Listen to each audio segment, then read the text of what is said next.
Qui n'a pas envie de conclure plus facilement avec un vendeur ou un acheteur? Vous avez vu, c'est la promesse du générique. On est sur une journée très spéciale aujourd'hui, triplement spéciale. D'abord, on est le 8 mars. Il paraît que ça évoque quelque chose. Ensuite, on a un sujet extraordinaire, mais avant tout, on a une invitée spécialiste du sujet qui est évidemment, vous le savez tous, on l'a annoncé, vous l'avez vu dans le générique, Marielle Cazot. Bonjour Marielle. Hop, ça a été un peu vite sur la présentation. Bonjour Marielle, est-ce que tu es bien avec nous? Oui, parfaitement bien. Merci de me Parce qu'on a fait recevoir. sur ce webinaire, on a plus de 2000 professionnels de l'immobilier qui sont inscrits et on a relevé le défi sur un sujet délicat sur lequel il y a des mythes, des appréhensions, des questions. Donc, on va démarrer d'abord par toujours notre petite minute de publicité pour meilleurs agents. Je cherchais le mot. Et en fait, j'ai dit publicité, tu sais pourquoi? Parce qu'en fait, je voulais appeler ce webinaire, donc le mot publicité est un peu archaïque, un peu vintage, et je voulais appeler ça les fondamentaux du closing vintage dont je m'occuperai moi, sur le côté vintage, et le 3.0 peut-être toi plutôt. Donc, c'est pour ça que le mot publicité m'est venu. Donc, pour ceux qui ne nous connaissent pas, s'il y en a encore évidemment, Meilleurs Agents, aujourd'hui, cette plateforme qui existe depuis 2008, elle a pour objectif de rapprocher le particulier vendeur du bon professionnel en toute confiance. Et pourquoi j'en parle maintenant? D'abord parce que c'est Meilleurs Agents qui héberge ce webinaire, et deux, parce que comment on peut relier la présence votre présence sur Meilleurs Agents aux étapes de pré-closing ou aux étapes de j'ai besoin d'informer, de donner de l'information à mon client plusieurs fois, très tôt par plusieurs canaux, pour justement acquérir cette confiance qui concourra certainement à un moment donné à vous faire gagner dans la fermeture ou dans l'accompagnement de votre closing. Donc, bien sûr, pour le vendeur, il vient sur notre site aujourd'hui, le porteur de projet, pour estimer son bien, choisir un professionnel et j'espère signer un mandat exclusif avec vous. Et puis, le professionnel de l'immobilier que vous êtes aujourd'hui, il vient sur notre plateforme pour développer sa visibilité sur Internet, cibler sa prospection, rencontrer des vendeurs qualifiés, en tout cas utiliser tout un tas d'outils nécessaires à cette prise de mandat exclusif. Aujourd'hui, Meilleurs Agents, c'est un vendeur sur deux qui démarre son projet sur notre site. C'est 2,4 millions de visiteurs uniques par mois. Et c'est un professionnel sur deux qui nous fait déjà confiance et 88-89% de renouvellement. Et notre promesse, c'est de contribuer à 22% à votre chiffre d'affaires. Et puis, on a évidemment un environnement. D'abord, vous venez sur notre site avec votre vitrine, c'est-à-dire en 1 pour travailler votre e-réputation. C'est d'abord ça, la vitrine digitale Meilleurs Agents et le référencement sur Google My Business. Et ensuite, un certain nombre de services comme Encarpub ou Ad Manager qui vous permettent de vous différencier de vos confrères et bien sûr de prendre des parts de marché aux particuliers parce qu'elles restent évidemment trop nombreuses encore. En deux, on a des outils de prospection pour vous, comme notre carte de prospection et puis des outils digitaux comme Connect, bien sûr. Et puis enfin, on a des outils propres à la prise de mandat, comme nos rendez-vous vendeurs qualifiés. Et puis Inventory, qui est un rapport d'évaluation le plus complet, le seul qui a et des photos et l'ensemble des ventes, notaires et la base DVF. Pour que ce webinaire soit le plus interactif possible, on a à votre disposition mis un outil qui s'appelle Slido. Ça veut dire que dans cet outil-là, que vous allez pouvoir scanner avec le QR code qui est à gauche de l'écran ou en rentrant sur slido.com le code closing, vous allez pouvoir donc accueillir les questions qu'on peut vous poser au fur et à mesure de ce webinaire pour qu'il soit le plus interactif. Et bien sûr, à la fin, vous pourrez poser l'ensemble de vos questions pour qu'on puisse échanger, que vous puissiez échanger le plus possible avec Marielle sur l'ensemble des thèmes qu'on va développer. Donc, je vous laisse une petite minute ou peut-être 30 secondes là pour le temps de scanner ce QR code ou d'aller directement sur slido.com pour regarder et de mettre le code closing, pardon, pour vérifier si ça fonctionne bien. Et je vois que vous êtes déjà nombreux en ligne, donc c'est très bien, on approche les 1000. On va vous poser une première question qui sont quelles sont vos attentes aujourd'hui? C'est en fait une question test, hein, juste pour voir d'abord quelles sont vos attentes, voir si on est bien dans le sujet et comment on peut au mieux coller à l'audience qui est là aujourd'hui avec nous. Et puis, permettre de regarder aussi si le dispositif avec Slido fonctionne bien. Donc, je vois un nuage de mots qui apparaît avec apprendre, avec closing, avec signer plus de mandats, avec performer, avec découvrir, prise de mandat, ok, progresser. Écoutez, moi, je pense que tout ça, c'est au programme. Alors, on fera les comptes tout à l'heure si on a rempli, en tout cas, ou répondu à une grande partie de vos besoins, mais en tout cas, s'affirmer, ça c'est des thèmes qui plaisent beaucoup à Marielle, savoir convaincre, s'améliorer, sortir du lot, s'affirmer, je vois aussi. Donc, il y a une grande partie que Marielle va traiter, puisque vous allez voir que on va échanger. Alors, c'est toujours intéressant de savoir d'où on parle aussi, hein. Donc, Marielle, que vous avez vu, qu'on vous a présenté et qui évidemment va intervenir dans les deux dernières grandes parties. Et puis, sur la première, vous allez voir, c'est moi qui vais être un peu plus bavard pour reprendre peut-être d'abord les fondamentaux ou ce que vous auriez pu entendre ou ce que vous allez voir ou ce que vous connaissez déjà sur les fondamentaux du closing. Alors, maintenant que le nuage de mots fonctionne bien, on peut démarrer cette première partie avec une première question qui est qu'est-ce que la conclusion d'une vente et une question dans la question à la fin qui est quelle est la bonne technique. Alors, on va démarrer sur qu'est-ce que la conclusion d'une vente. Alors, bien sûr, chacun y va de sa définition, peu importe. L'idée, c'est de démarrer, d'ouvrir. Et on a décidé d'ouvrir avec cette image-là. Et dans un premier temps, je vais faire un rappel de quelques fondamentaux sur la fermeture d'une vente, d'ailleurs sur le mandat exclusif, sur la prise de rendez-vous, sur une offre d'achat avec un acheteur, le sujet est vaste. Un rappel parce qu'il y a une partie de l'audience aujourd'hui qui sont assez nouveaux dans les métiers de l'immobilier, donc il faut qu'il y en ait un peu pour tout le monde. Donc il y a des choses que vous avez vues, des choses que vous allez découvrir, tant mieux, mais en tout cas on se doit en préambule de planter le décor sur ce qu'on entend par fermeture d'une vente. Alors le reste après c'est de l'interprétation et très personnel. Le premier formateur que j'ai eu qui m'avait formé sur le closing démarrait avec un seul slide et une seule phrase et il n'y avait aucun manuel de vente puisqu'il m'expliquait que c'était uniquement de la posture et du traitement d'objection. Alors avec ça, bon courage. Donc on a essayé d'en mettre un peu plus là en disant la vente tient parfois à peu de choses, non, point d'interrogation. Comment on l'interprète nous? On peut très bien se dire, d'ailleurs on n'est pas obligé de parler d'immobilier, si on parlait d'immobilier, combien on voit de conseillers immobiliers faire un certain nombre d'efforts impressionnants pour amener un client en face de lui sur une prise de mandat et une prise de mandat exclusif, où il a fallu qu'il prospecte, qu'il prenne des prises de rendez-vous, qu'il qualifie, qu'il trouve les décideurs, qu'il fasse une découverte exceptionnelle, etc., etc. Et il a allumé plein de drapeaux verts. Et s'il y a un relâchement à un moment donné sur une posture, une question mal interprétée, une technique de conclusion, un traitement d'objection et une envie forte, en tout cas, de conclure, eh bien, c'est en vain et on peut passer à côté pour un détail. Et on voit beaucoup d'efforts faits et parfois gâchés un tout petit peu.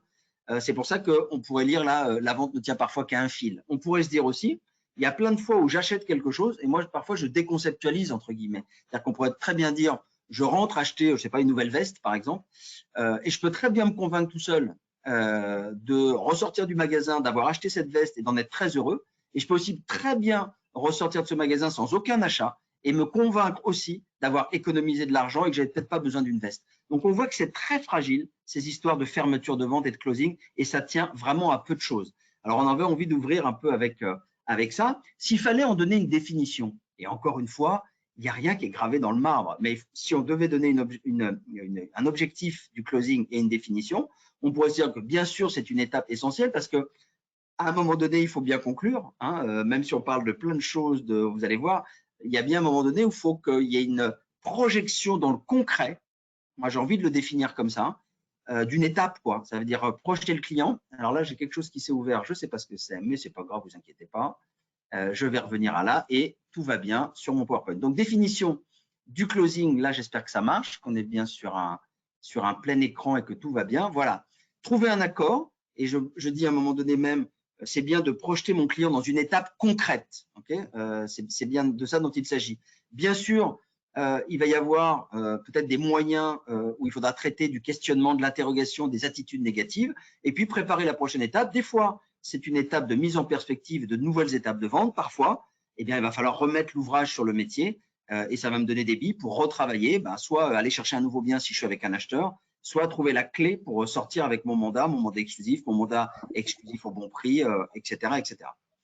On voulait aussi vous rappeler, toujours dans ce rappel de première partie, et Marielle va bientôt arriver, on aurait pu dire, tiens, si on devait donner des étapes au closing, si on devait faire une liste de d'immanquables, et on verra avec Marielle, d'idées reçues. D'abord, sur les étapes, on pourrait se dire, qu'est-ce que c'est un travail de fond et de préparation?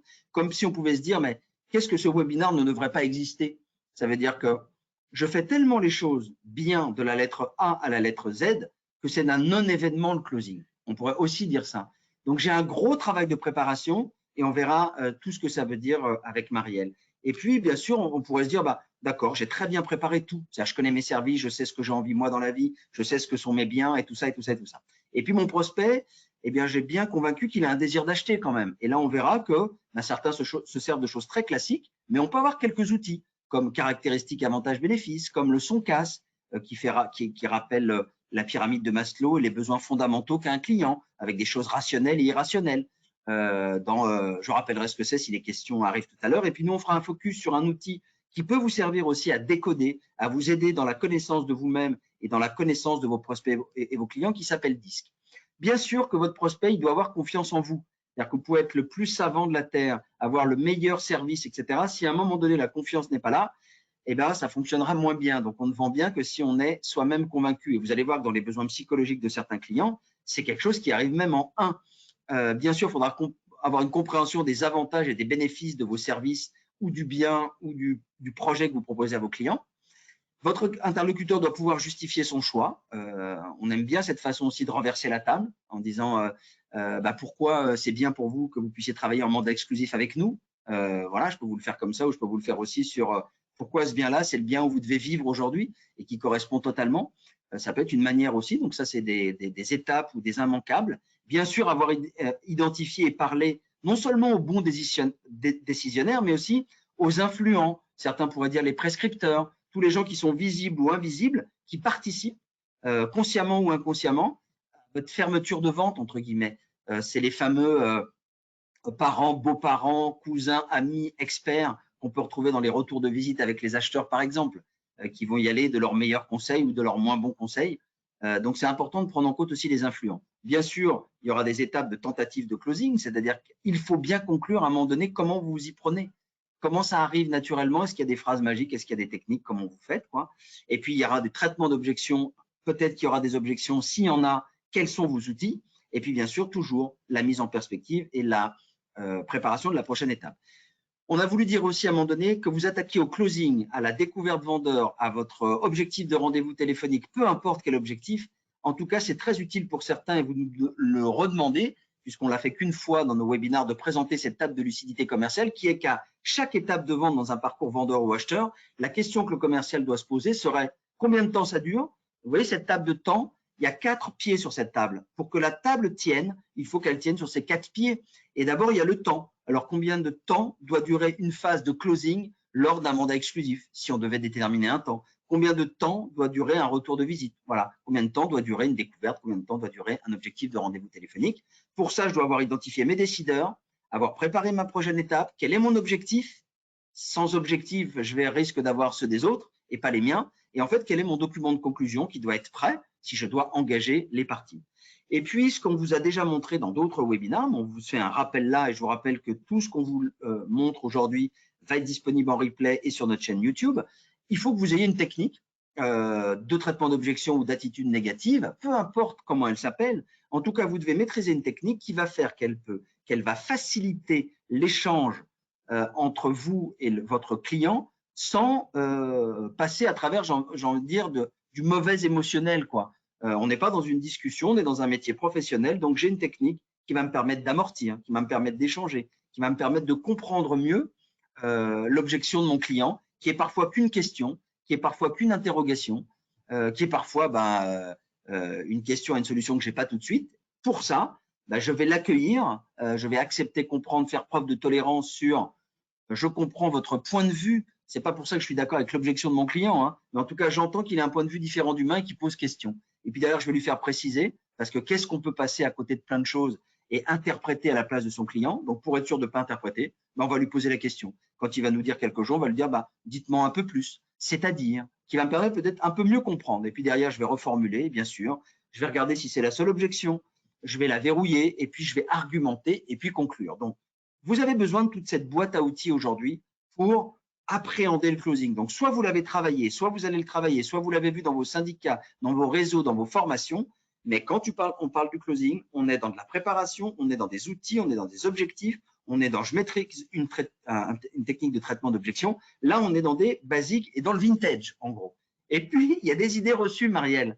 Et on a longuement échangé ensemble là-dessus sur ce qu'on entend tous les jours dans la vraie vie. Et il y a des choses qui peuvent vraiment être douloureuses et en plus fausses. Qu'est-ce que tu penses dans ce métier? De toute manière, vous ne gagnerez pas votre vie avant 3 ans, quoi. Il faut ça minimum, quoi. En fait, c'est le premier adage, le premier précepte que moi j'ai entendu, en tout cas quand j'avais monté mon agence immobilière.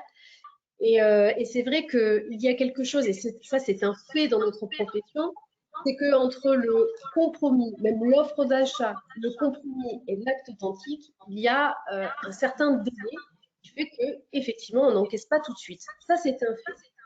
En revanche, on nous dit derrière qu'on ne gagnera pas notre vie en tant qu'entrepreneur avant 3 ans parce que c'est mathématique, c'est comme ça. Donc il y a une forme quelque part de fatalité dans ces préceptes-là. Et en fait, comme s'il y avait un peu un dieu de l'immobilier là-haut, on ne sait pas où, qui nous dicte la bonne voie, un petit peu comme la vérité absolue. Et nous, on le prend pour vrai et on se dit, bah ok.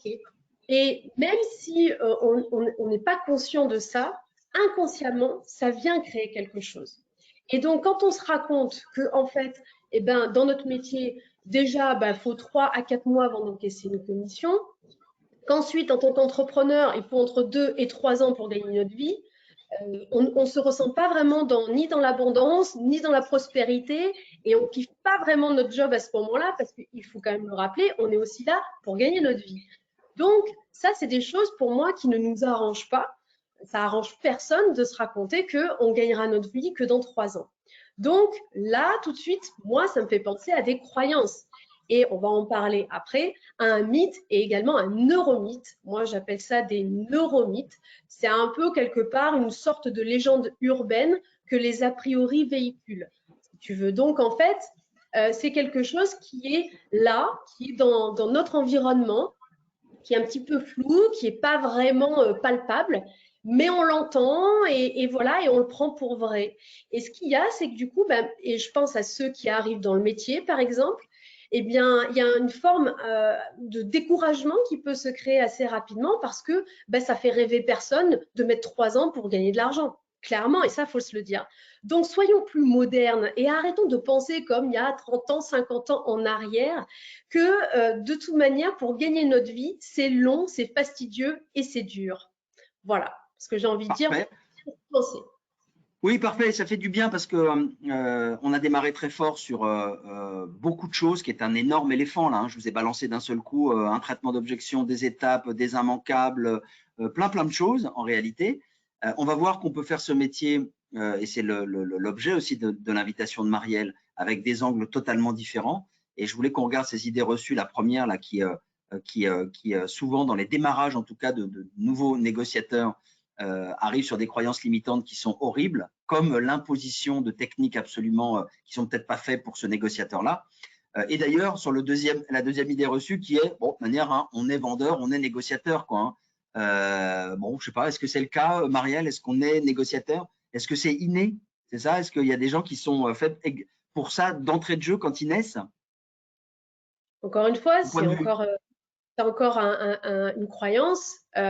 Moi, j'ai pas eu en tout cas, je parle pour moi et évidemment, dans tout ce que je vais dire, prenez vraiment ce qui résonne pour vous. Encore une fois, moi, j'ai pas la vérité absolue. J'expose vraiment ma vision de comment je vois les choses en fonction aussi de ce que j'ai pu expérimenter. Et c'est vrai que je me croyais être née pour ça. Voilà, moi j'ai cru ça, mais parce que inconsciemment, c'est ce qu'on venait me raconter en me disant, mais toi, tu es faite pour faire du commerce, toi, tu es faite pour négocier avec le client.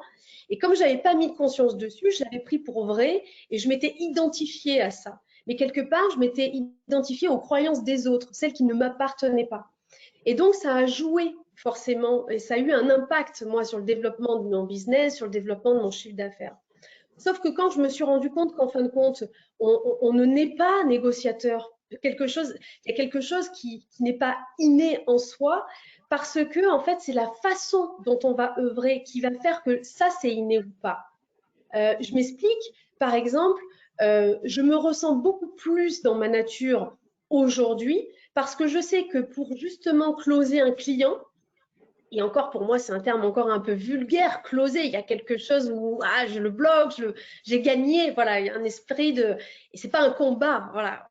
Donc, on va dire, si j'arrive à convaincre un client, si j'arrive à lui donner l'envie de travailler avec moi, il y a la façon dont je le fais aujourd'hui, elle est naturelle désormais.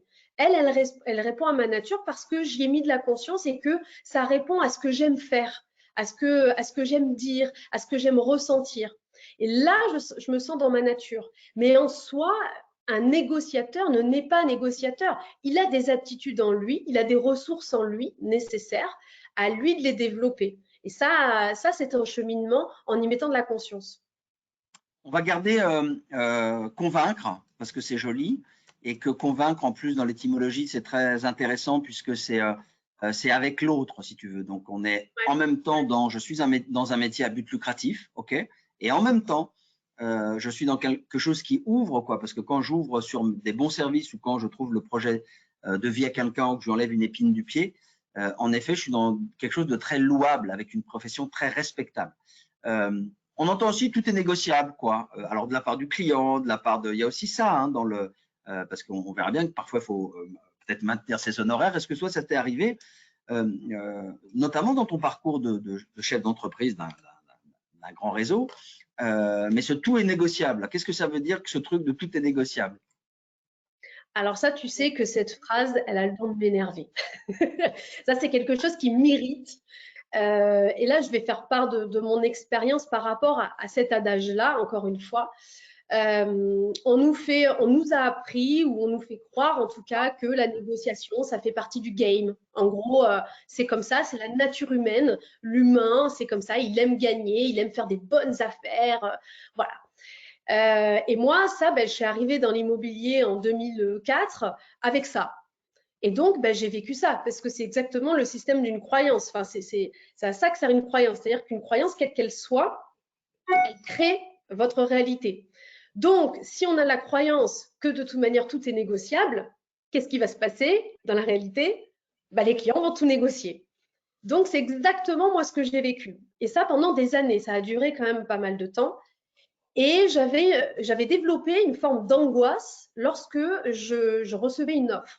Et donc, c'était très paradoxal parce que quand on reçoit une offre, c'est quelque chose quand même qui est hyper vertueux, qui est hyper galvanisant, et voilà, et on a envie d'y aller.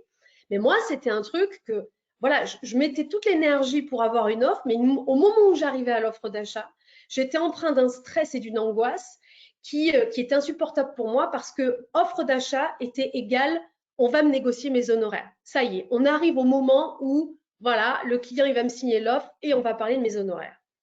Et donc, moi, il y avait quelque chose en moi ça collait pas. En fait, ça collait pas dans cet adage de tout est négociable. Et un jour, j'en ai eu marre d'en avoir marre, mais vraiment, où je me suis dit, j'en ai marre qu'on me négocie mes honoraires parce que c'est quelque chose qui me blesse. Je sentais que ça me blessait. Et j'ai compris pourquoi. Parce qu'à partir du moment où un client voulait me négocier mes honoraires, ça voulait dire que je n'avais pas fait correctement mon travail. Pour moi, c'était signe de manque de valeur. Et ça, moi, je ne pouvais pas l'entendre parce que j'avais une exigence dans la qualité de mes services qui était assez élevée. Et je ne pouvais pas concevoir qu'un client me négocie mes honoraires parce que ça voulait dire que j'avais été mauvaise, en fait, tout simplement. Et donc, ça venait toucher à ma valeur. Et donc, il y a eu un ressenti un petit peu de colère ce jour-là. Et ce jour-là, je n'ai rien fait d'autre que de penser autrement. Je n'ai absolument rien fait d'autre. C'est que j'ai ressenti cette colère à l'intérieur de moi en me disant « Merde, est-ce que moi je négocie le salaire de ma boulangère tous les matins en allant chercher ma baguette de pain? Non. Donc pourquoi moi, on viendrait me négocier ce qui me fait gagner ma vie au moment où justement j'ai bien fait mon travail ?» Et j'ai juste pensé ça. Et ce qui s'est passé… Et tu n'as plus fait de remise sur honoraire. Et en fait, ce qui s'est passé, c'est que les clients n'ont jamais rien négocié. Et j'avais même pas mis de conscience dessus que c'était juste parce que moi, j'avais changé mon système de pensée. C'est ça qui est fantastique. c'est là-dessus que tu reviendras tout à l'heure, parce que là, on est vraiment sur un truc clé. Hein. On est sur de convaincre, conclure une vente plus facilement qu'un vendeur et un acheteur. On est en train de parler de l'estime de soi, de la connaissance de soi, de valeur, de posture, de boule au ventre, d'émotions négatives, de peur du closing. Enfin, on est en train de parler de choses très importantes. Et moi, ça m'évoque même le chiffre d'affaires d'un des meilleurs professionnels de l'immobilier du moment, mais ça a dû arriver à plein d'autres, où sur la première année, sur la deuxième année de chiffre d'affaires, pardon, son nombre de ventes souvent a été, j'ai plusieurs cas de figure comme ça, inférieur, mais supérieur en chiffre d'affaires, parce qu'il y a eu cette prise de conscience et cette résistance aux honoraires. Et ce n'était pas la course à je fais plus de ventes et je me ramasse encore sur les honoraires et je lâche tout ce que je peux, mais je vais choisir différemment les projets. Peut-être que j'en fais un peu moins, mais en tout cas, je conserve mes honoraires et à la fin, j'ai un chiffre d'affaires plus élevé. Bien sûr que le gagnant-gagnant est la base de toute négociation. On va définir ça, nous, au fur et à mesure, où il ne peut pas y avoir, je ne peux pas faire un coup, entre guillemets, avec un client, parce qu'à un moment donné, je vais le payer. C'est pour ça qu'on dit que le gagnant-gagnant est la base de toute négociation, mais vraiment, j'ai passé sur le cinquième, sur les 8 idées reçues, parce qu'il faut qu'on arrive à ton chapitre proprement dit, bien que ce soit, on est déjà dedans. Coupons la poire en deux, c'est aussi des choses qu'on entend, ça. Alors qu'est-ce que ça veut dire que cette histoire-là, coupons la poire en deux? Alors, certains vont dire en rigolant, bah, coupons la poire en deux, mais il reste quand même une poire, ou il reste deux poires.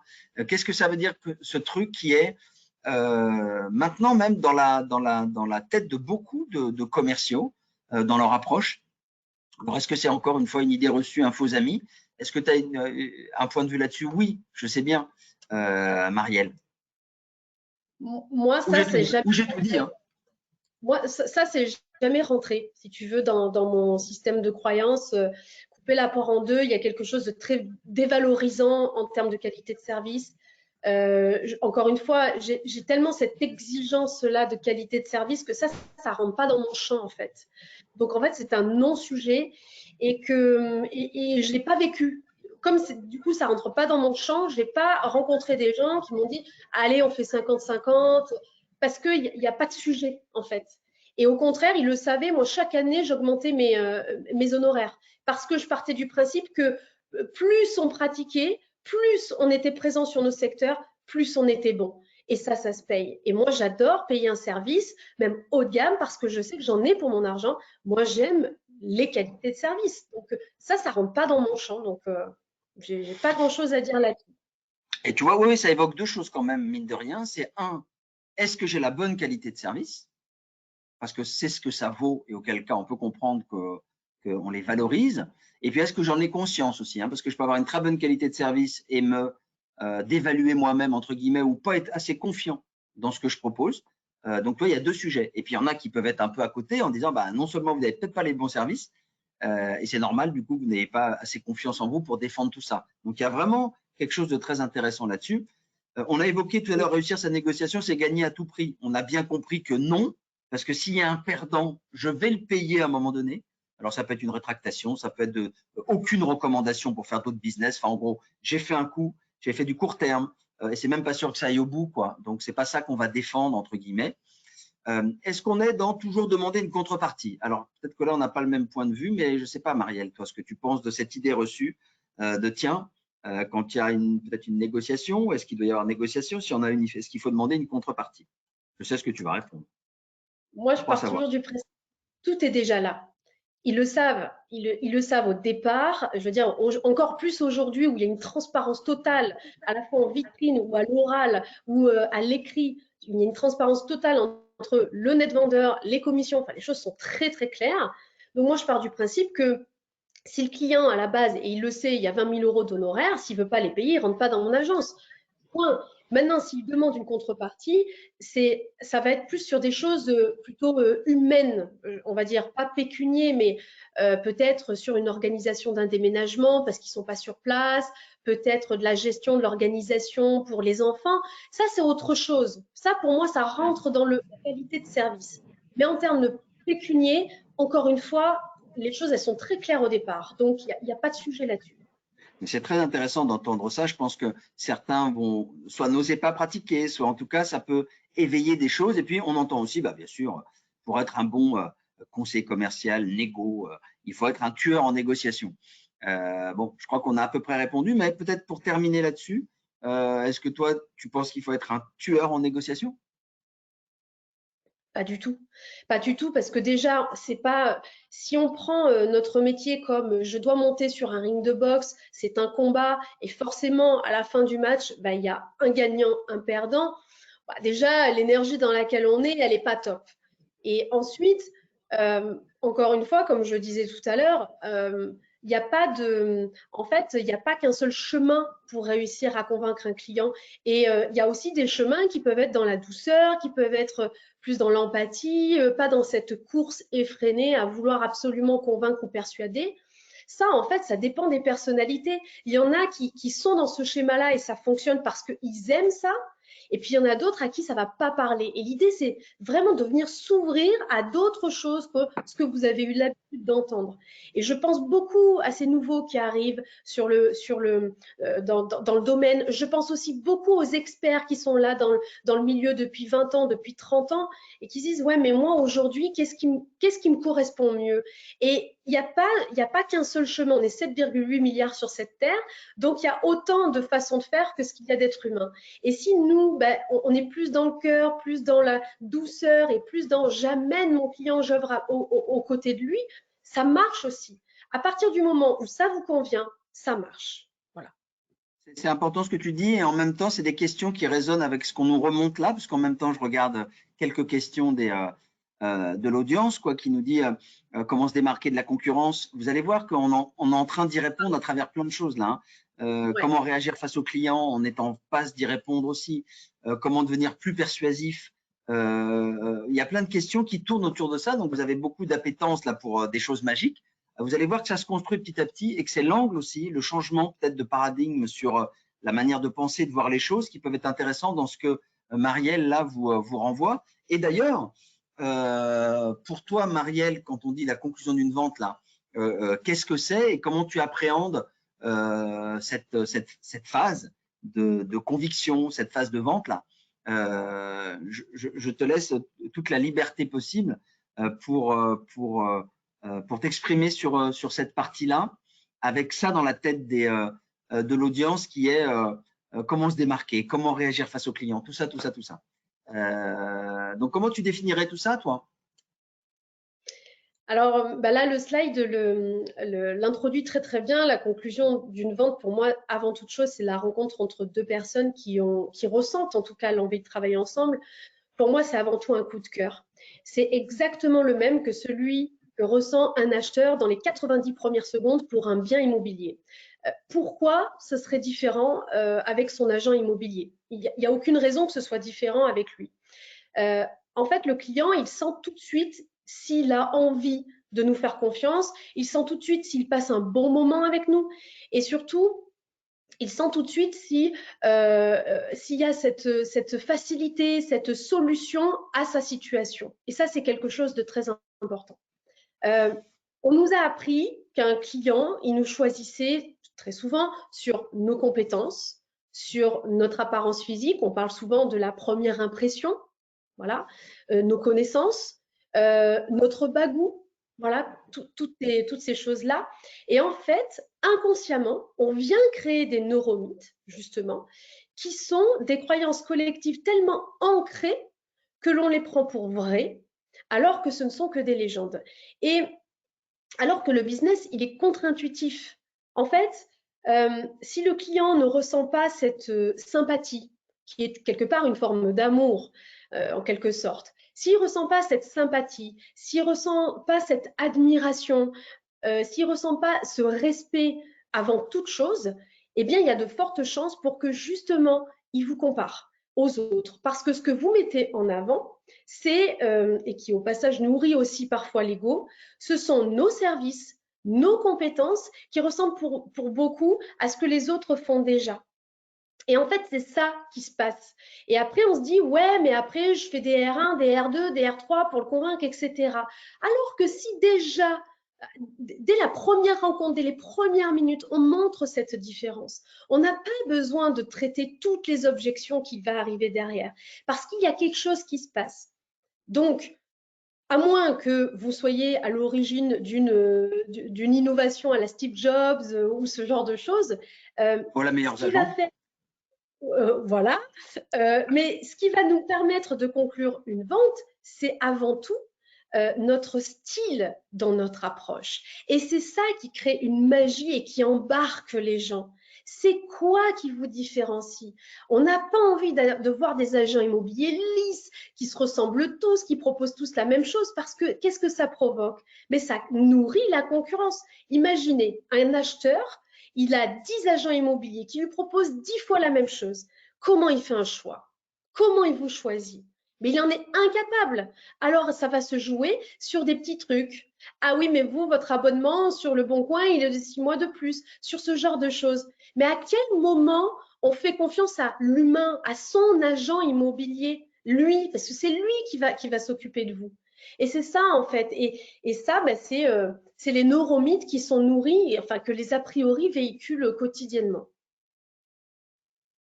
Ça me fait penser dans certains pays anglo-saxons où il y a des choses à prendre et beaucoup de choses à laisser, où le particulier a son agent immobilier, parce qu'une fois que je l'ai Exactement. trouvé et que j'ai confiance, il m'accompagne sur d'ailleurs non seulement le service du projet immobilier, mais sur l'ensemble des services connexes qui peuvent arriver sur, on en fait la liste au Père Noël, hein, c'est que ça soit le déménagement, la conciergerie, le dog-sitter, enfin bon, etc., etc.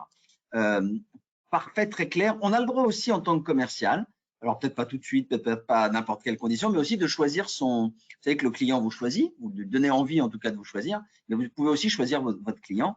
Quand on dit que c'est une rencontre, Marielle, ça veut dire que parfois, peut-être que certains peuvent sentir, normalement ça doit être rare, c'est à moi de m'adapter, mais qu'une affaire va être complexe peut-être avec un certain type de client, et j'ai le droit aussi, en toute conscience, hein, une fois que j'ai fait un certain travail, de refuser peut-être et de ne pas aller vers des visites avec un acquéreur ou une prise de mandat qui va être au départ un petit gain pour beaucoup de choses complexes. J'avais envie de rappeler, toujours pour ceux notamment qui sont nouveaux et qui nous écoutent, et puis Marielle enchaînera sur les deux autres parties tout à l'heure, mais qu'on puisse se dire, parce que certains nous demandent, bah là, vous nous donnez des exemples, c'est quoi les techniques? Enfin bon, on voit des trucs comme ça. Bon, on est en train d'essayer de regarder, d'avoir un angle un peu différent sur l'approche de cette conviction d'un client, on va dire pour un mandat, une prise de rendez-vous ou sur une offre. On se dit, oui, bah, vous allez rencontrer ou vous avez rencontré des techniques, entre guillemets. Ça veut dire qu'au moment où j'ai allumé tous mes petits drapeaux verts là et que je suis en phase d'entériner une conviction, en réalité, ça pourrait s'appeler comme ça, je peux avoir des phrases de transition ou des techniques, entre guillemets. Alors, pour certains, il y a des techniques qui ne sont pas des techniques. C'est-à-dire qu'il y en a qui font des techniques naturellement. Ça veut dire que si j'ai bien préparé, j'ai le bon état d'esprit, je connais bien mes services, j'ai montré les bonnes affaires aux clients qui sont en adéquation, etc., etc., etc., alors ma technique de conclusion, on pourrait l'appeler, bah, c'est juste la technique du bon sens, quoi. Ça veut dire que j'ai montré le bien qui correspondait. Il est logique qu'à un moment donné, j'ai peut-être répondu à une question ou deux, une interrogation, levé un doute, et qu'il est logique de demander au client tout simplement de s'engager parce que ben, vous m'avez dit que votre projet c'était ça, et puis on a trouvé le bien qui vous correspondait, et puis ben, vous, quand je vous demande si vous voyez vivre dans le bien, vous me dites oui. Ben, le mieux, c'est d'en devenir propriétaire. Tout ça est très naturel en réalité. Il n'y a pas besoin de faire des doubles sauts périlleux au plafond, quoi, quand j'ai bien préparé tout en amont. Et c'est bien aussi pour certains d'entendre qu'il faut engager le client. C'est-à-dire que même si vous avez fait le meilleur travail du monde, eh ben, ça reste encore assez rare que ce soit le client qui vous demande où est l'offre d'achat, le compromis électronique à signer, etc. C'est à vous d'engager quand même. Alors, j'aime bien dire que ce qui est naturel serait le bon sens et d'engager mon client par l'action ou une action directe, c'est très intéressant et naturel. Hein, si je démarre en disant, bah, on a vu que la meilleure façon par rapport à votre projet qui est ça et ça, de mettre en vote votre bien, c'est par l'exclusivité avec notre agence en communiquant comme ça, bah, le mieux, c'est de démarrer cette commercialisation assez rapidement. Qu'est-ce que vous pensez de démarrer là et de faire ci et de faire ça? Je suis en train d'enchaîner quelque chose d'assez naturel et je conclus. Mais on peut aussi rester sur le point 1 avec des choses très simples. Hein. C'est juste demander et proposer la finalité de mon action de départ, c'est pourquoi ils sont venus me voir, ou pour un achat ou pour un mandat, et juste demander aux gens de s'engager. Okay, parfois, encore une fois, on a mis plein de petits drapeaux verts et on oublie parfois cette étape qui est simple, quoi, en réalité. Alors pour certains, elle n'est pas simple et on a vu pourquoi. tout à l'heure. D'autres techniques que vous allez rencontrer qui s'appellent, allez, la fondamentale, ou alors de mettre de la rareté et de l'urgence, de créer une surprise. Alors, en même temps, je suis très à l'aise avec ça. En même temps, j'aimerais tellement qu'il n'y ait que du bon sens. Mais parfois, et moi, ça ne me gêne pas de dire ça, Marielle, de là où je parle, entre guillemets, et de ce que je peux entendre des 13 000 professionnels de l'immobilier qui nous font confiance, ces meilleurs agents, et nous, on se déplace dans les régions, on va aussi dans les agences et tout. Et ça ne me dérange pas qu'il y ait aussi, que parfois, il faille être un peu malin, par exemple, ou astucieux. Alors moi, ce n'est pas contre mes principes, ça. La transparence, l'honnêteté, le droit au but, le bon sens, mais parfois, peut-être qu'il faut user d'un peu d'être malin et de bousculer un petit peu, ou d'utiliser, tiens, une technique de perception contrastée. Je montre 2 offres, par exemple. Peut-être de faire une concession, mais en échange de contrepartie, et selon ces valeurs, comme tu le disais tout à l'heure, mes contreparties, elles ne seront pas financières, parce qu'on ne touche pas à la valeur de ce qu'on a estimé être, des coûts réels, et la valeur ou de l'agence, ou de l'agent d'ailleurs, ou du professionnel. Mais je peux mettre ma concession avec, en effet, quelque chose de plus fin, humain, comme on veut, qui ne viendra jamais toucher aux honoraires, mais aider au déménagement, aider à trouver les écoles, peu importe, essayer de mettre une mise à disposition plutôt, enfin, plein d'autres choses qui, à mon avis, sont plus saines, puisque dès qu'il y a une concession, enfin, dès qu'il y a un travail sur les honoraires, on sait que c'est jamais assez pour le client et qu'on met le doigt dans un engrenage qui est un peu dangereux, quoi.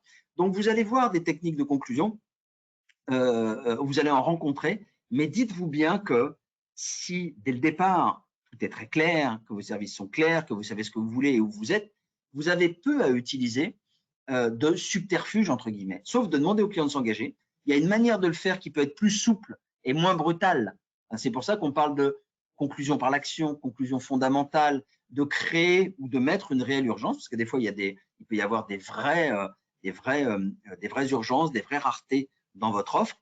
Mais voilà ce qu'on avait en tout cas juste envie de rappeler pour que ça soit le plus complet possible. D'ailleurs, oui, une fois que j'ai tout fait, il peut y avoir ma technique qui m'aide à la transition sur l'engagement de mon client. Voilà, moi j'ai envie de dire que ça là-dessus, Marielle, sachant qu'on peut reprendre ça tout à l'heure, mais est-ce qu'il y a vraiment une bonne technique, j'ai envie de dire? Parce que là, on parle de technique. Certains, ça les effraie, notamment beaucoup de jeunes négociateurs. Alors, de jeunes négociateurs, ce n'est pas une question d'âge, hein. Certains vont adhérer totalement et ont besoin de quelque chose de très structuré, très cadré, sans se poser de questions, et c'est très bien. D'autres, ça va les freiner et les bloquer un peu. C'est pour ça que je te pose la question de est-ce qu'il y a une bonne technique, quoi, Marielle? La meilleure des techniques, c'est la vôtre.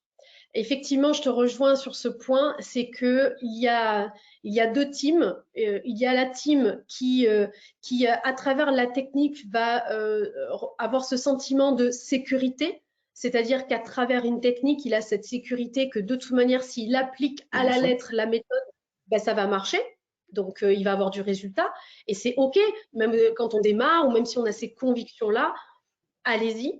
Et puis, il y en a qui, à l'inverse, vont être tétanisés ou qui vont avoir des doutes sur l'idée de comment je pratique ça. Est-ce que le fait de savoir par cœur quelque chose, est-ce que moi, ça me correspond? Est-ce que c'est dans ma personnalité? Il y en a à qui ça colle pas. Et là où je mets le doigt sur quelque chose qui est très important, parce que ça impacte vraiment, j'ai envie de dire même des carrières entières, c'est que quand on force un conseiller ou un manager à utiliser, à mettre en pratique une méthode qui ne lui convient pas ou qu'il n'aime pas faire, on le met automatiquement dans l'échec. Et cet échec, il va au-delà d'un échec professionnel, c'est-à-dire que ça vient toucher une fois de plus à l'estime qu'il a de lui-même en se disant, tu vois, je ne suis pas capable, je ne suis pas fait pour ça. Et ce sont des gens qui quittent le métier et qui perdent confiance en eux dans la sphère professionnelle. Donc, ça va vraiment au-delà de l'immobilier. Et donc, c'est pour ça que j'invite vraiment, en tant que professionnel de l'immobilier, parce que moi, je rêve de voir que des agents qui sont épanouis, qui se vivent dans la prospérité, qui kiffent, et surtout des agents qui assument leur don. Ce qui est, pour moi, le don, c'est votre différence, ce qui est pas commun, ce qui peut même paraître bizarre. Mettez-le en valeur, ça, parce que c'est ça qui va créer votre réputation, qui va créer votre référence sur votre secteur. On va se souvenir de vous par rapport à ça. Et donc, souvent, c'est tellement naturel qu'on ne le voit pas ou tellement naturel qu'on n'y met pas de valeur en disant « oui, mais moi, je fais ça tous les jours, ça va intéresser personne ». Mais non, mettez de la conscience là-dessus et si vous sentez que vous n'y arrivez pas, ben, il y a plein de gens qui peuvent vous accompagner dans cette démarche-là. Donc, la technique, la meilleure, c'est la vôtre, mais c'est surtout que, et moi j'ai une vision très rationnelle, puisque la logique veut que pour qu'une technique fonctionne, c'est avec quelqu'un. Il faut quelqu'un pour la faire fonctionner. Donc, je pars du principe qu'on a toujours mis de la valeur sur la technique plutôt que sur l'humain qui faisait fonctionner cette technique. Tu vois l'idée? Ouais. Alors que cet humain qui met en place cette technique a lui aussi des aptitudes et des ressources. Donc, en fait, vous êtes libre, vous pouvez aller à l'endroit que vous voulez, à celui qui vous parle le plus. J'invite vraiment, mais même les managers, à être avertis sur ça. Parce que quand vous voyez un conseiller qui est peut-être plus dans le labeur et qui commence une immersion dans un échec, posez-vous la question avant de remettre en question ses capacités. Est-ce que je le guide sur le bon chemin? Est-ce que la façon dont je lui dis de faire, ça lui convient? Parce qu'autant c'est juste un petit réglage, c'est juste que la façon de faire, ça ne convient pas et hop, on switch et c'est bon. Et là, on a un conseiller dans la réussite. Des fois, ce n'est pas grand-chose. Donc, j'ai envie de dire, la bonne technique, c'est la vôtre, mais c'est surtout que vous aussi, vous pouvez être l'outil. Vous aussi, vous êtes l'outil. Ça, c'est important de le… Très clair. Très clair. Soyez vous-même, comme dirait l'autre, les autres, c'est déjà pris. De quelle croyance avons-nous besoin pour conclure avec un vendeur et un acheteur? Je te laisse sur cette partie-là, que tu as déjà commencé à évoquer un peu. Et c'est aussi les questions qui nous remontent hein, sur comment mener à bien la négociation, comment rendre le client heureux, joie, amoureux aussi, c'est peut-être un peu fort. Comment faire face aux agences digitales, comment faire face aux agences qui prendraient des honoraires moins élevés. Je crois que tout ça peut nous relier au thème que tu peux évoquer maintenant, Marielle. Ouais, en fait, on part souvent en rendez-vous avec l'objectif de vendre et c'est la première erreur qu'on commet. Parce qu'on se rend compte que lorsque l'on part en rendez-vous avec une autre pensée ou une autre croyance, ben les résultats ils diffèrent. Et je pense que vous avez sûrement tous déjà pour la plupart expérimenté ça, c'est que quand on va en rendez-vous avec l'envie de bien faire son travail, eh bien, il en découle des résultats qui nous conviennent mieux. Et oui, parce que, encore une fois, c'est le principe d'une croyance, d'un système de pensée qui, lui, va vous amener dans une énergie qui va modifier votre comportement avec votre client. Et ça change complètement la relation et le close quelque part. Donc ça, c'est quelque chose de très important que je voulais souligner dans les croyances, en tout cas. Mais c'est surtout et aussi que il faut savoir que tous, et nous sommes tous égaux par rapport à ça, nous prenons tous chacun 35 000 décisions par jour. Et sur ces 35 000 décisions par jour, à peine 1% sont conscientes. Donc imaginez si vous repreniez les commandes de votre mental, comme ça pouvait changer votre réalité. Et en plus, on peut prendre des commandes de notre mental parce que notre mental n'est pas notre pire ennemi. On parle souvent de sabotage, d'auto-sabotage, enfin, des trucs comme ça. Moi, ça, j'y crois pas. Et puis, j'ai pas envie de nourrir que mon cerveau, enfin, le cerveau, le mental, c'est pas une personne en fait. C'est pas quelqu'un qui est malveillant envers nous. Il a juste, lui, une mécanique qui est en version automatique parce que lui se calque sur nos expériences, sur notre vécu, sur notre éducation, sur les schémas parentaux, etc. etc. Donc, si on ne prend pas le lead, ben, lui fonctionne en roue libre sur cette chose-là. Or, si nous, on vient lui montrer la voie, si nous, on vient lui montrer la direction de « hey, ça ne m'arrange pas, moi, je veux aller dans cette direction », notre mental, lui, est notre meilleur allié. Donc, servez-vous-en. Donc, il n'y a pas d'auto-sabotage. On n'est pas là pour souffrir, on ne se veut pas du mal, d'accord? Donc, ça, c'est quelque chose aussi de très important. Et donc, évidemment, quelle croyance on a besoin pour conclure avec un client, un vendeur ou un acheteur, mais tout part de vous. On nous a appris encore une fois que le point de départ venait de l'extérieur, qu'il fallait qu'on ait des connaissances, des compétences pour être bon, pour pouvoir closer. Or, le point de départ, il vient de vous, à l'intérieur de vous, parce que si vous manquez d'estime, L'estime découle après de la confiance en soi, d'accord? Mais l'estime, c'est encore autre chose.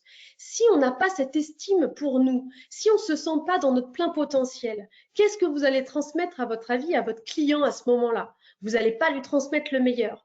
Donc, le point de départ pour quelle croyance je dois avoir auprès d'un vendeur ou d'un acheteur, c'est d'abord de venir reconnaître ses points forts, de venir reconnaître ses qualités humaines qui, elles, sont innées. Elles sont innées. Et c'est ça qui est intéressant. Et c'est là que vous créez un état d'esprit gagnant et surtout l'état d'esprit d'un champion du close à votre manière. Et si à ce moment-là, vous avez encore des pensées limitantes, ce qu'on pourrait appeler des pensées de merde, hein, pour être vulgaire, parce que franchement, ça ne nous arrange pas. Si on ressent encore ces pensées limitantes, et bien dans ces cas-là, interrogez-vous. Qu'est-ce que je me raconte? Pourquoi je me raconte qu'à ce moment-là, je suis incapable? Pourquoi je me raconte que je suis nulle? Je suis pas nulle. Parce que si quelqu'un à l'extérieur venait vous dire, ou si je te disais, Alain Toumer, toi, tu es incapable dans tes fonctions, ça viendrait t'énerver, tu n'accepterais pas ça. Pour autant, on génère ce dialogue intérieur où on se raconte qu'on est incapable, qu'on n'est pas légitime, qu'on n'est pas suffisamment à la hauteur. Ben ça, c'est pas les bonnes croyances pour venir closer un client. Donc, avant de parler de toutes les techniques et les connaissances que l'on peut aujourd'hui fournir, le point de départ pour moi, il est vous, votre rapport à vous, l'estime que vous avez de vous-même. Alors, sur ce sujet-là, on a pris beaucoup de retard, donc je ne sais pas comment on va faire, mais c'est un sujet tellement passionnant que ce qu'on est en train de dire là, c'est qu'on peut avoir des barrières psychologiques. Vous avez vu toutes ces idées de peur, de manque de confiance qui se travaillent hein, à l'étape fatidique de soi-disant la conclusion. Donc on sait que, on l'a vu tout à l'heure avec l'exemple de Marielle, est-ce que je vais proposer mon offre, on va discuter mes honoraires, la peur que le client se braque, etc. etc. Donc très rapidement, on l'a fait dans plusieurs de nos webinars, donc vous pouvez retrouver toujours sur le replay que vous allez recevoir et dans d'autres webinars qu'on a sur la chaîne de Meilleurs Agents YouTube, la méthode DISC, qui est aussi une aide pour mieux se connaître soi-même et mieux connaître l'autre. Donc, je vais aller très vite sur cette méthode qui permet peut-être de se connaître un peu mieux, de s'adapter, de regarder quels sont les critères de décision, de trouver peut-être la façon de faire mieux orientée et de convaincre peut-être plus facilement. D'abord, ce que disait Marielle dans l'estime de soi, on peut le conceptualiser aussi avec l'assertivité, ça veut dire être à l'aise dans le face-à-face, être vrai, ne pas manipuler, maîtriser son environnement, ne pas se laisser marcher sur les pieds, être juste, etc. C'est la bonne posture en tout cas, peut-être dans la vie, mais ça ne nous regarde pas, mais en tout cas dans ces phases de conviction ou de closing. Et puis, on vous donne un outil ici, que vous pouvez, il suffit d'aller sur Internet une fois qu'on vous décode quelques clés là, qui peuvent vous aider encore dans la connaissance de vous-même et dans la connaissance des autres, bien sûr, sur cette méthodologie DISC en disant, vous voyez, en haut là, il y a des gens plutôt extravertis, les bleus et verts sont plutôt des introvertis. Est-ce que vous êtes plutôt extraverti ou introverti, même si c'est très limitant et que tout est beaucoup plus nuancé que ça? Est-ce que vous êtes sur des gens qui sont plus centrés sur les personnes ou sur les choses et sur les faits? Et vous allez voir que ça permet de mieux connaître son fonctionnement. C'est comme si en fait vos clients et vous-même, il y avait plusieurs langages, certains parlaient l'anglais, l'espagnol, etc., etc. Et que finalement, quand ça ne marche pas avec quelqu'un, c'est parce que peut-être qu'on n'a pas trouvé le bon langage. Si par exemple, je prends juste un exemple pour aller vite là-dessus, parce que ce n'est pas l'essentiel de ce webinaire-là, mais juste pour vous donner une idée que si j'ai un client qui est plutôt introverti, bleu, vous voyez là, qu'on appelle le réfléchi. Si quand je lui présente une fiche d'un bien et qu'il me demande des surfaces de terrain, des surfaces de loi Carrez, et que je ne suis pas précis là-dessus, c'est quelque chose qui va être créateur d'angoisse pour mon client. Alors que peut-être que quelqu'un qui serait dans un peu plus fonceur, un peu plus dans le challenge, entre guillemets, peut-être que si j'insiste trop sur des notions très précises et très rationnelles, je vais décrocher, quoi. Donc, ça veut dire qu'à chaque fois, comment je trouve les mots et le langage qui est adapté à mon interlocuteur. Pour ça, il faut savoir déjà, moi, sur quelle couleur je suis. Donc, je vous laisserai revoir DISC tranquillement. Et puis surtout, comment je vais pouvoir un peu plus facilement peut-être rentrer en discussion ou comprendre que les gens ne fonctionnent pas comme moi et que parfois, c'est juste une question de sémantique. C'est juste une question de, encore une fois, d'avoir identifié, même si c'est très rapide ce qu'on vous explique là, et même un peu, ça demande évidemment beaucoup plus de nuances, on peut avoir conscience de ça, ainsi que de l'état d'esprit de vos clients sur où est-ce qu'il en est dans la phase où vous lui parlez de sa phase d'achat ou de mise en vente. Et ce qui est très intéressant, c'est les étapes émotionnelles, on vous laissera tout ça, hein, qui sont vraiment une étude qu'on a menée sur 6 étapes qui sont sur le parcours vendeur notamment, où on voit bien qu'à un moment donné, mon client peut être ou mon prospect dans des phases de confiance très importantes. Puis à un moment donné, quand il ne sait plus s'il doit vendre tout seul ou avec une agence, avec un mandat exclusif, avec un mandat simple, et qu'en même temps, il recherche un bien et qu'il doit se loger, des doutes et de la colère peut arriver. Donc, je lui parle où, quand et comment à mon client quand je le rencontre dans mes phases de closing, entre guillemets, quoi. J'ai essayé d'accélérer un peu parce que j'avais pris beaucoup de retard et que je voulais notamment que Marielle puisse terminer, qu'on ait aussi un peu de temps sur des questions. Donc, on vous pose une question quand même qui est: utilisez-vous déjà des techniques de closing? On lance le Slido et j'essaie de vous donner quelques questions, Marielle, en tout cas, en même temps, bien qu'il reste une partie et que j'essaie de terminer dans l'heure à peu près impartie, qui est comment mener à bien la négociation. Voilà comment prendre les places sur le marché du particulier. Le particulier fait encore 35% des transactions. C'est-à-dire qu'il y a presque 400 000 ventes aujourd'hui qui échappent aux professionnels. Donc, certains nous disent comment combattre d'autres concurrents ou confrères, mais il y a aussi ce particulier, entre guillemets, donc comment le convaincre, comment négocier les honoraires alors qu'ils sont affichés sur les grilles d'honoraires de chaque agence. Bon, j'ai ces questions-là, on les verra à la fin. Certains sont au feeling, certains n'utilisent pas de technique, d'autres ont un entonnoir, d'autres n'ont pas de technique encore, d'autres le font par l'action, d'autres ont du bon sens. Bon, on voit qu'il y a de tout, en fait, donc j'espère aussi qu'on a pu fournir quelques pistes sur des techniques à certains qu'on aurait besoin, peut-être du feeling ou un état d'esprit différent à ceux qui ont besoin d'enlever de la technique ou qui ne sont pas à l'aise avec ça et se dépouiller totalement, parce qu'on voit que c'est possible. Et le parcours de Marielle, tu as été assez humble sur ton parcours de chef d'entreprise, mais avec plusieurs passages et aussi beaucoup de succès, qui fait qu'à un moment donné, il y a plein de choses possibles. Il n'y a pas qu'un modèle. Donc, on voit qu'il y a eu plein. Et puis, on a une troisième partie qui est comment donner avec un client de signer avec moi plus facilement. Marielle, cette dernière partie, elle est à toi et j'ai dépassé le temps. Donc, il faut qu'on aille à l'essentiel. Ouais, je vais essayer de la faire très très courte. En fait, on nous a appris à pitcher nos services, à être des performeurs de la déballe commerciale, ce genre de choses. Et Oui. encore une fois, ça marche quand on est OK avec ça. Mais à quel moment on transmet le fait que nous sommes habités par notre métier? Pourquoi je dis ça? Parce que agent immobilier, il y a des clients de partout, tout le temps. Le dimanche midi, un repas de famille, vous pouvez prendre un mandat. Parce que le vendredi soir, à l'apéro avec les copains, vous pouvez vendre un appart. Et c'est ça en fait. Et agent immobilier, c'est pas un job. C'est plus qu'un job.